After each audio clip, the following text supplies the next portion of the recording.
प्रिय दर्शकों नमस्कार। यदि आपके बच्चों की उम्र शादी के लायक हो चुकी है और किसी कारण से शादी होने में बार बार अड़चनें आ रही हैं, शादी के लिए रिश्ता फाइनल होने में बार बार बाधाएं आ रही हैं, तो यह वीडियो आपके लिए है। आज मैं आपको एक ऐसा सरल एवं चमत्कारी उपाय बताने वाला हूं। यदि आपने इस उपाय को मेरे द्वारा बताए गए तरीके से किसी भी सोमवार के दिन कर दिया, तो विश्वास मान के चलिए, आपके बच्चों की शादी में चाहे कितनी भी बड़ी अड़चन क्यों ना आ रही हो, वो अड़चन तत्काल दूर हो जाएगी और जल्द से जल्द शादी होने के प्रबल योग बन जाएंगे। यह उपाय यदि बच्चे खुद अपने लिए करना चाहे तो कर सकते हैं, लेकिन मुझे पता है आजकल के जो बच्चे होते हैं उनके पास उपाय करने के लिए समय नहीं होता है। तो ऐसी सिचुएशन में बच्चों की मां ये उपाय अपने बेटा या बेटी के शीघ्र विवाह होने के लिए जरूर करें। कई बार सिचुएशन क्या होती है, आपके बच्चे दिखने में सुंदर होते हैं, अच्छी खासी उनकी जॉब होती है या फिर अपना खुद का व्यवसाय होता है। भगवान की कृपा से आपका बैकग्राउंड भी काफ़ी अच्छा होता है। इतना कुछ होने के बावजूद भी शादी में लगातार अड़चनें आती रहती हैं। रिश्ते आएंगी, बातें चलेंगी, लेकिन कोई भी बात, कोई भी रिश्ता सफलता तक नहीं पहुंच पाएगा, बीच में ही ब्रेक हो जाएगा और कई बार तो बिल्कुल फाइनल तक बात पहुंच जाएगी और बिल्कुल एंड में जाकर कोई ना कोई ऐसी बात निकलकर सामने आएगी जिसके चलते सारी बातें बिगड़ जाएंगी। देखने वाले आएंगे, देखकर चले जाएंगे, मीटिंग होंगी, लेकिन बाद में किसी भी प्रकार का पॉजिटिव रिप्लाई सामने से आपको मिल नहीं पाएगा। आप इंतजार करते रहोगे, सामने वाला न तो हाँ कहेगा और ना कहेगा। आप इंतजार करते रहोगे, कुछ ऐसे रिश्ते आएंगे जो आपके लेवल के ही नहीं है, आपको पसंद ही नहीं है, तो आप अपनी तरफ से मना करते रहोगे। और कोई ऐसा रिश्ता जो आपके लेवल का है, आपको पसंद है, आपके बच्चे भी वहां पर खुशी खुशी करना चाहते हैं, लेकिन वो रिश्ता सामने से पक्का नहीं हो पाएगा। तो ऐसी सिचुएशन में बच्चे तो परेशान होते ही हैं, लेकिन बच्चों से कहीं ज़्यादा परेशान माता पिता हो जाते हैं। प्रिय दर्शकों, यदि इस प्रकार की सिचुएशन आप लोगों के साथ बनी हुई है तो चिंता करने की आवश्यकता नहीं है। उपाय बता रहा हूँ, इसको ध्यान से सुन लीजिए।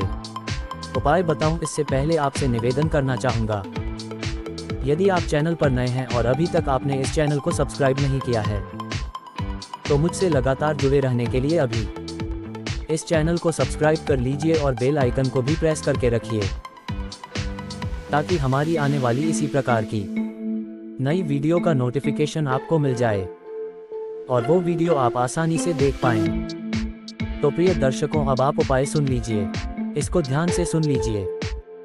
यह उपाय आप किसी भी सोमवार के दिन कर सकते हैं, सुबह के समय भी कर सकते हैं, शाम के समय भी कर सकते हैं। ये उपाय करने के लिए क्या सामग्री होनी चाहिए, उसको आप नोट कर लीजिए। एक स्टील का लोटा आपके पास होना चाहिए। यहाँ पर आप तांबे का लोटा भी ले सकते हो, पीतल का लोटा भी ले सकते हो, कांशी का लोटा भी ले सकते हो। कोई भी आप पात्र ले लीजिए और उसके अंदर सबसे पहले गंगाजल डाल लीजिए। थोड़ा सा गंगाजल उसके अंदर डाल लीजिए और उसके बाद उसको शुद्ध जल से भर लीजिए। और क्या चाहिए, एक तिल के तेल का दीपक आपके पास होना चाहिए। एक मिट्टी का दीपक आप ले आइए और उस दीपक में जो फूल वाली बत्ती होती है, जो खड़ी बत्ती होती है, वो रख लीजिए और उसके अंदर तिल का तेल आप डाल लीजिए। यानी कि तिल के तेल का एक खड़ी बत्ती वाला दीपक आप तैयार कर लीजिए। अब ये दो चीज़ें आपके पास हो गई। अब यह दोनों चीज़ें लेकर आप बेलपत्र का जो पेड़ होता है उसके नीचे चले जाए।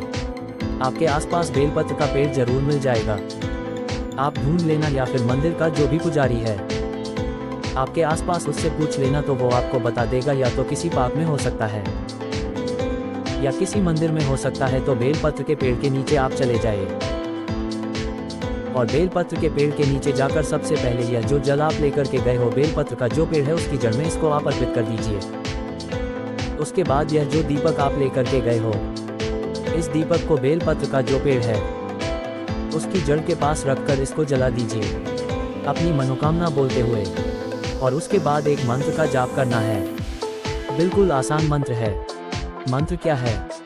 नमः शिवाय, नमः शिवाय, नमः शिवाय, नमः शिवाय। इस मंत्र को आपने 108 बार बोलना है। यदि आप माला की सहायता से बोल सकते हैं तो माला का प्रयोग आप कर सकते हो, और यदि माला का प्रयोग करना संभव नहीं है ऐसी जगह पर, तो फिर आप अपनी उंगलियों पर भी गिन सकते हो। 108 बार कम से कम आपने इस मंत्र का जाप करना है, अपने मन ही मन में।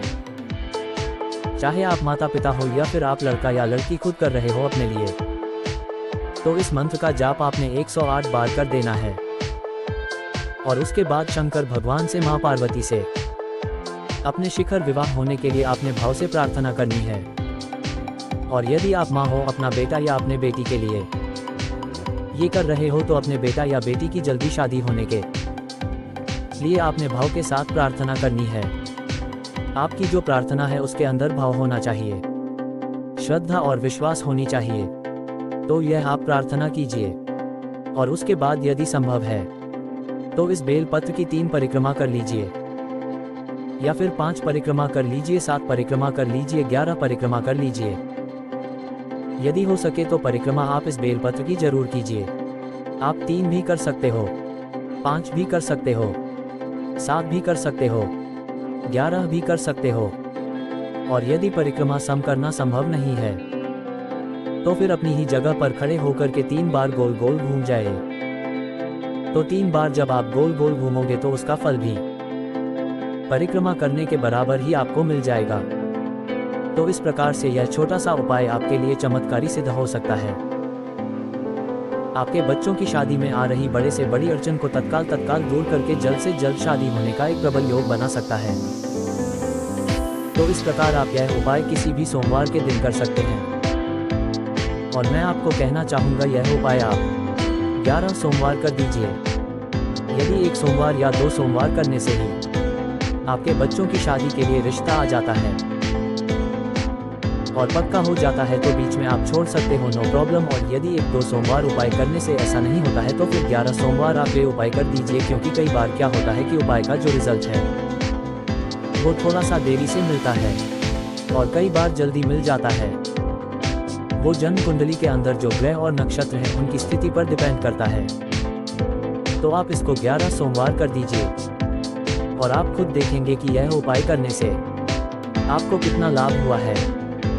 तो प्रिय दर्शकों, यदि कार्यक्रम आपको अच्छा लगे तो इस वीडियो को लाइक जरूर करना, इसको शेयर भी कर देना, ताकि किसी जरूरतमंद के पास ये वीडियो पहुंच जाए और उसका काम बन जाए और वो आपको दुआ दे सके।